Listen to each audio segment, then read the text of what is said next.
देखो बच्चों, class number 12 का है, चैप्टर नंबर 8, पार्ट नंबर 3।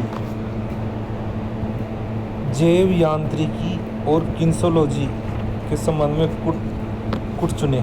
कौन सा कुट सही है? ठीक है, जैव यांत्रिकी के बारे में कौन सा कुट सही है चैप्टर नंबर 1 में। इसमें जैव यांत्रिकी जीवित प्राणियों की संरचना और कार्यों पर यांत्रिक के नियमों का अनुप्रयोग है। ठीक है। किन्सोलॉजी मानव शरीर की गति का वैज्ञानिक अध्ययन है। 1 और 2 सही है। ठीक है, ठीक है। न्यूटन की गति के पहले नियम, जड़त्व का नियम, खेलों में उदाहरण कौन सा है? खेलों में उदाहरण कौन सा है? फुटबॉल तक स्थिर रहती है जब उसे किक न मारी जाए। जब तक फुटबॉल स्थिर रहती है। ऑप्शन नंबर 1, न्यूटन के गति के नियम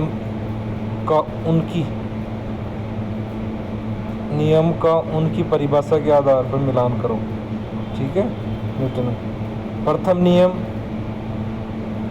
प्रथम नियम में क्या बताया गया है? जड़त्व का नियम। इसका प्रथम नियम जड़त्व का नियम। दूसरा है द्वितीयक नियम, त्वरण का नियम बताया गया। किसका? त्वरण का। और तृतीयक नियम में क्रिया प्रतिक्रिया का नियम बताया गया। किसका? क्रिया प्रतिक्रिया का नियम बताया गया। न्यूटन का तीसरा नियम तैयारी में कैसे काम करता है? कैसे काम करता है? तैराक पानी को पीछे धकेलना क्रिया और पानी तैराक को आगे की ओर धकेलना प्रतिक्रिया। न्यूटन का तीसरा नियम काम करता है। संतुलित प्रकारों को सही मिलान करो। संतुलित प्रकारों को सही मिलान करो। ठीक है। स्टैटिक संतुलन में क्या आता है? स्टैटिक संतुलन में क्या आता है? 2 स्थिर अवस्था में संतुलन, जैसे हैंड स्टैंड करना। ठीक है। जो गतिक संतुलन में आता है, गति की अवस्था को संतुलन बनाए रखा, जैसा दौड़ते समय। ठीक है, ये बताया गया है। ठीक है। गुरुत्वाकर्षण केंद्र के संबंध में कौन सा कथन सत्य है? कौन सा कथन से? यह वह काल्पनिक बिंदु है जहाँ शरीर का सारा भार केंद्रित माना जाता है। कौन सा है? ए। एक ऑप्शन है। घर्षण क्या है? घर्षण क्या था? वह बल जो सतहों के बीच सापेक्ष गति का विरोध करता है। घर्षण के प्रकारों को सही क्रम, घटते क्रम क्या है? घर्षण में घटते हुए स्लाइडिंग, रोलिंग, द्रव्य घर्षण बताया गया है। खेलों में संघर्ष के लाभ और नुकसान मिलान करो। नुकसान मिलान करो क्या आएगा? बी। कौन सा आएगा? बी। लाभ में क्या बताया गया है? स्प्लाइड वाले जूतों से बेहतर पकड़ मिलता है। ठीक है। जबकि नुकसान में क्या बताया गया है? जूते टायरों का घिसना, ये बताया गया है।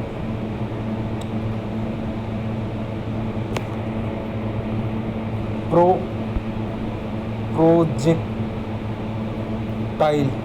क्या है? प्रोजेक्टाइल क्या है? वह वस्तु जिसे हवा में फेंका गया हो और वह केवल गुरुत्वाकर्षण और वायु प्रतिरोध के प्रभाव में हो। ठीक है।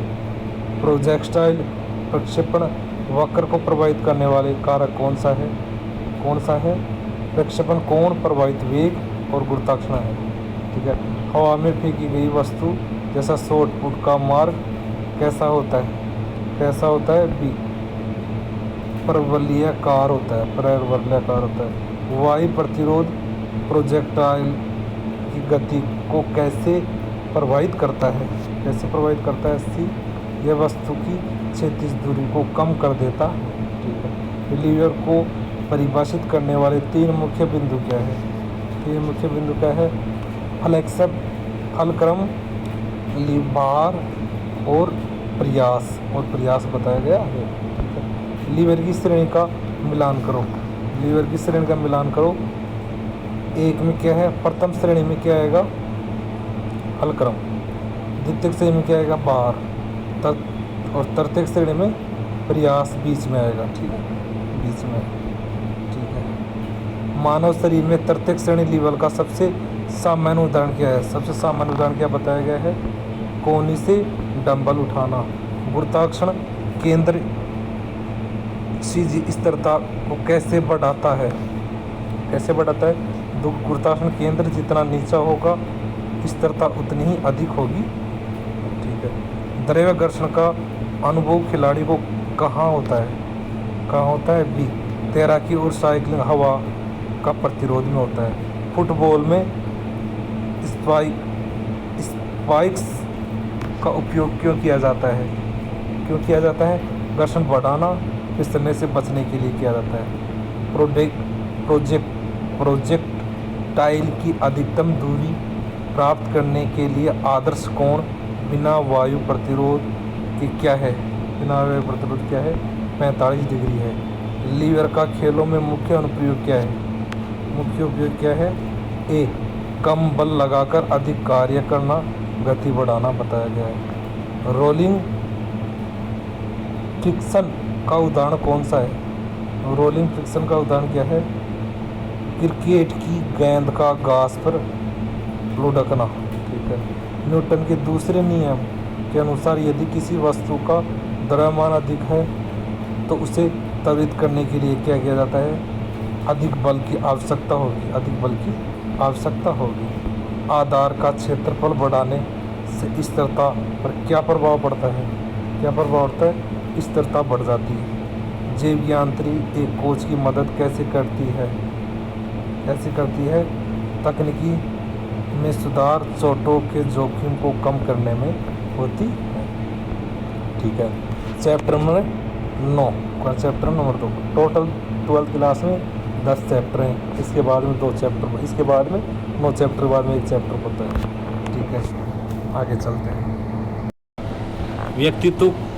व्यक्तित्व की सबसे सटीक परिभाषा क्या है? व्यक्तित्व की सबसे सटीक परिभाषा है व्यक्ति के शारीरिक, मानसिक, सामाजिक भावनाओं का गुणों का अनूठा विस्तरण बताया गया है। व्यक्तित्व की परिभाषा। ठीक है। खेल मनोविज्ञान का मुख्य कार्य क्या बताया गया है? खेल मनोविज्ञान का मुख्य कार्य बताया है एथलेटिक्स के व्यवहार का अध्ययन करना, उसके प्रदर्शन को बेहतर बनाने के लिए मनोविज्ञान सिद्धांतों का प्रयोग करना। यह अच्छा पता है। शेल्डन के व्यक्तित्व वर्गीकरण का उनके शारीरिक विशेषताओं का साथ मिलान करो। एंडोमोर्फ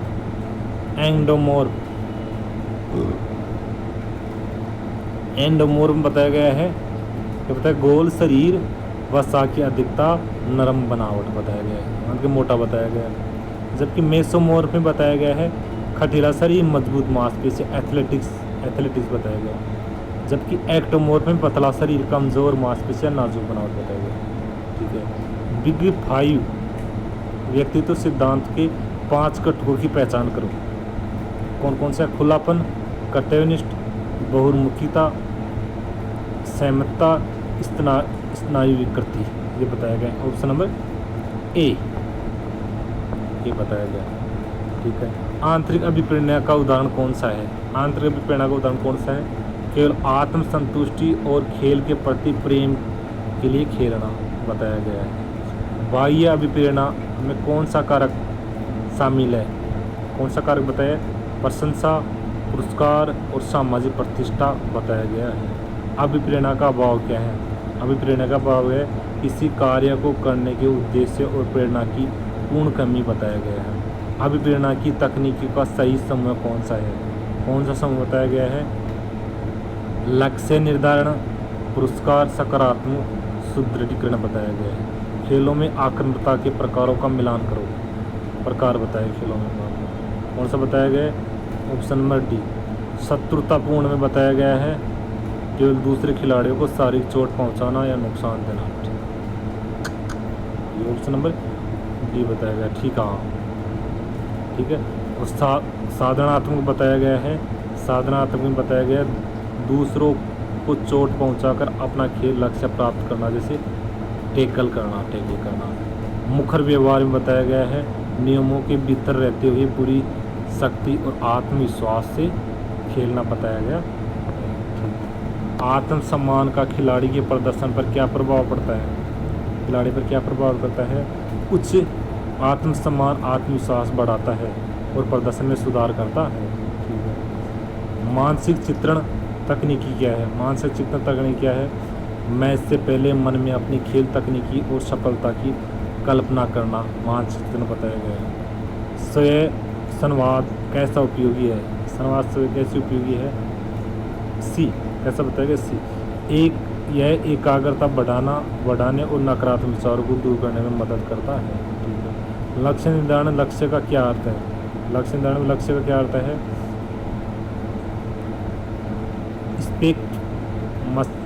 मैस्टबेल ये बताया गया लक्ष्य के, इसका एस स्मार्ट का बारे में बताया गया है। ठीक है। अंतर्मुखी बहुमुखी के बीच सही कुट का चयन करो, सही कुट का चयन करो। अंतर्मुखी शांत एकांत में काम करना पसंद करते हैं, सही बात है। बहुमुखी मिलानसार समूह में गतिविधियां करना पसंद करते, दोनों ऑप्शन सही है। किसने व्यक्तित्व को व्यक्ति के चित्रण, स्वभाव, बुद्धि और शारीरिक का अधिक या कम स्तर स्थायी संगठन परिभाषित किया गया है? स्थायी संगठन परिभाषित किया गया है। सी आइस जैंक बताया गया की परिभाषा बताई गई है। रॉबर्ट ए बारर 2008 ने व्यक्तित्व को किस प्रकार की परिभाषित किया गया है? किस प्रकार परिभाषित किया? सी व्यवहार, विचारों और भावनाओं का अद्वितीय और अपेक्षाकृत स्तर प्रतिमान बताया गया है। मेसोमॉर्फी एथलीट्स किन खेलों के लिए सबसे उपयुक्त होते हैं? इनके लिए सब बालोतन स्प्रिंट शक्ति वाले के लिए होता है। साधारणतः आक्रामकता का मुख्य लक्ष्य क्या है? मुख्य लक्ष्य क्या है? जीत हासिल करना, चोट पहुंचाना केवल एक साधन है। ठीक है। लक्ष्यों के प्रकारों का सही समूह कौन सा है? कौन सा बताया गया? परिणाम लक्ष्य, प्रदर्शन लक्ष्य, प्रतिक्रिया लक्ष्य बताया गया। एंडोमॉर्फी व्यक्ति की विशेषता क्या है? एंडोमॉर्फी व्यक्ति की विशेषता क्या है? नाशपाती के आकार का सही तथा धीमी चयापचय बताई गई है। आत्मसम्मान का खिलाड़ी के प्रदर्शन पर क्या प्रभाव पड़ता है? क्या प्रभाव पड़ता है? 1 मिनट बच। Question number 21, big five theory में स्नायु विकृति क्या दर्शाता है? क्या दर्शाता है? भावनात्मक स्थिरता और अस्थिरता, तनाव लेने की प्रवृत्ति दर्शाता है। सकारात्मक स्वयं संवाद का एक उदाहरण कौन सा है? कौन सा उदाहरण बताया गया है? मैं शांत हूँ और मैं अपना सर्वश्रेष्ठ दूंगा। ठीक है। मुखर व्यवहार में खिलाड़ी है। मुखर व्यवहार में खिलाड़ी क्या बताया गया? बिना किसी को चोट पहुंचाए नियमों के तहत अपनी बात और खेल रखता है, बताया गया, भी बताया गया है। एक्टोमॉर्फी व्यक्ति किन खेलों में बेहतर प्रदर्शन कर सकते हैं? किन खेलों में? सहन शक्ति वाले खेल जैसे मैराथन बताया गया है। अभिप्रेरणा की प्रक्रिया में पुरस्कार किस प्रकार के प्रेरक है? किस प्रकार का प्रेरक है? बाह्य प्रेरक है। कैसा? बाह्य प्रेरक बताए गए। आगे चलते। चैप्टर नंबर 10 12th क्लास का लास्ट चैप्टर है। ठीक है। पार्ट नंबर 3 का खेल प्रशिक्षण के संबंध में निम्नलिखित कथनों पर विचार करो। क्या बताया गया है? यह एक नियोजित और व्यवस्थित प्रक्रिया है जिसका उद्देश्य खेल प्रदर्शन में सुधार करना है। सही बात है। ये वैज्ञानिक सिद्धांतों और नियमित अभ्यास पर आधारित होता है। सही बात है। 1 और 2 सही है। प्रशिक्षण मुख्य केवल मांसपेशियों से बढ़ावा बनाता है, नहीं। ये ऑप्शन 3 नंबर गलत है, जबकि 1 और 2 सही। शक्ति के प्रकारों का सही मिलान करो। शक्ति के प्रकारों का सही मिलान करो। सही मिलान होता है। स्तर शक्ति में क्या बताया गया है? स्तर शक्ति में क्या बताया गया है? स्तर शक्ति में क्या बताया गया है? स्तर अवस्था में मांसपेशियों की बल लगाने की क्षमता बताई गई है। गतिशील शक्ति में क्या बताया गया है? गति की अवस्था, गति की अवस्था में मांसपेशियों द्वारा लगाया गया बल बताया गया है। ठीक है। सहन शक्ति को परिभाषित करने वाले सबसे सटीक कथन कौन सा है? सबसे सटीक कथन कौन सा है? थकान की स्थिति में किसी भी कार्य को लंबे समय तक जारी रखने की क्षमता सहन शक्ति बताए। गति का क्या अर्थ है? गति का किसी कार्य को कम से कम समय में पूरा करने की क्षमता गति का कार्य है। लचीलापन के संबंध में कौन सा कुट सत्य है? कौन सा कुट सत्य बताया गया लचीलापन में? केवल एक। कौन सा? केवल। यह जोड़ों को गति सीमा है। ठीक है। समन्वय समताओं का मुख्य कार्य क्या है? समन्वय समताओं का मुख्य कार्य विभिन्न शारीरिक अंगों की गतियों में तालमेल बिठाकर जटिल क्रियाओं को कुशलता से करना बताया गया है। सर्किट ट्रेनिंग विधि की विशेषता क्या है? सर्किट ट्रेनिंग की विशेषता क्या है? इसमें विभिन्न आयामों को एक चक्र में बिना विश्राम के या कम विश्राम के साथ किया जाता है। पार्ट लेग ट्रेनिंग को अन्य किस नाम से जाना जाता है? पार्ट लेग ट्रेनिंग को स्पीड प्ले के नाम से जाना जाता है। अंतराल परीक्षण विधि का मूल सिद्धांत क्या है? मूल सिद्धांत क्या बताया गया है? सी। कार्य और अधूरा विश्राम का चक्र बताया गया।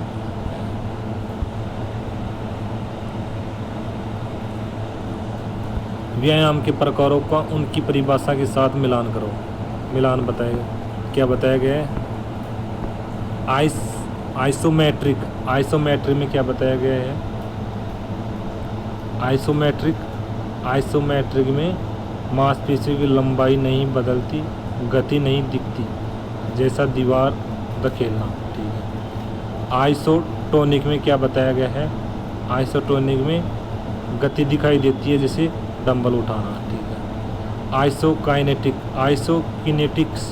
आइसोकिनेटिक्स में बताया गया है विशेष मशीनों द्वारा पूरी गति के दौरान समान प्रतिरोध बताया गया है। त्वरण दौड़ का मुख्य उद्देश्य क्या है? त्वरण दौड़ का मुख्य उद्देश्य क्या है? स्थिर स्थिति से अधिकतम गति प्राप्त करना। ठीक है। पेस रन क्या है? पेस रन क्या है? एक निश्चित गति को लंबी दूरी तक बनाए रखना पेस रन क्या बताया गया है। निरंतर परीक्षण विधि किसके विकास के लिए सबसे उपयुक्त है? इसकी केवल सहन शक्ति के लिए बताया गया है। प्रश्न चक्रों को उनकी अवधि के अनुसार मिलान करो। क्या बताया गया? 1 में 3 बताया गया। माइक्रो चक्र में क्या बताया गया है? माइक्रो चक्र में क्या बताया गया? 3 से 10 दिन बताया गया है। मेसो चक्र में क्या बताया? 3 से 6 सप्ताह बताया गया। और मैक्रो चक्र में क्या बताया? 3 से 12 महीने बताए गए। ठीक है। सुप्रतिभा पहचान का क्या अर्थ है? सुप्रतिभा पहचान क्या अर्थ है? वैज्ञानिक आधार पर उन बच्चों को चुनना जिसमें भविष्य में शीर्ष खिलाड़ी बनने की क्षमता हो। वार्मिंग अप शरीर पर क्या प्रभाव डालता है? वार्मिंग अप शरीर पर क्या प्रभाव डालता है? मांसपेशियों को सख्त बनाता है। ठीक है। लिम्बिक डाउन का मुख्य उद्देश्य क्या है? लिम्बिक डाउन का उद्देश्य क्या है? शरीर को धीरे धीरे सामान्य स्थिति में लाना और इलेक्ट्रिक एसिड को हटाना बताया गया है। प्रशिक्षण में ओवरलोड सिद्धांत का क्या होता है? प्रशिक्षण का भार खिलाड़ी में वर्तमान क्षमताओं को थोड़ा अधिक होना ताकि अनुकूल हो सके। अभिविन्यास क्षमता क्या है? अभिविन्यास में समय और स्थान के सापेक्ष शरीर की स्थिति निर्धारित करने की क्षमता है। ठीक है। शक्ति विकसित करने की सबसे अच्छी विधि कौन सी है? सबसे अच्छी विधि कौन सी है? बार प्रशिक्षण बताया गया। कौन सा? बार प्रशिक्षण। इस विप्लव में गति का निर्धारण कौन करता है? गति का निर्धारण करता है सेम एथलीट्स वातावरण के अनुसार करता है। सिट एंड रिस्ट टेस्ट किस योग्यता को मापता है? किस योग्यता मापता है? लचीलापन को मापता है। युग्मन क्षमता का क्या तात्पर्य है? क्षमता क्या तात्पर्य है? एक निश्चित लक्ष्य की दिशा में शरीर के विभिन्न भागों की गति को एक साथ समन्वय करने की क्षमता बताया गया। वार्म अप के 2 प्रकार कौन से हैं? कौन से हैं? सामान्य और विशिष्ट। निम्नलिखित को प्रतिभा प्रबंध का सही क्रम व्यवस्थित करो। कौन सा बताया गया? सी। सबसे पहले प्रतिभा का खोज करना, फिर प्रतिभा की पहचान करना, फिर प्रतिभा का हस्ताक्षर करना, फिर प्रतिभा का विकास करना, फिर प्रतिभा का हस्ताक्षर करना। दोबारा से करो। सबसे पहले प्रतिभा की खोज करना। ठीक है। उसके बाद में प्रतिभा की पहचान करना, उसके बाद में प्रतिभा का चयन करना। ठीक है। उसके बाद में प्रतिभा का विकास करना, फिर प्रतिभा का हस्ताक्षर करना। इस प्रकार बताएगा ऑप्शन नंबर सी। ठीक है। इस प्रकार कौन सा ट्वेल्थ क्लास का 10th चैप्टर कंप्लीट हुआ है इस प्रकार, ठीक है। 10th चैप्टर कंप्लीट हुआ इस प्रकार, 3 पार्ट कंप्लीट हुआ। 12th क्लास भी हो गई, 11th क्लास पहले हो गई थी, अब 10th क्लास का एक पार्ट तो हो गया, एक पार्ट 2-3 पार्ट हो गए।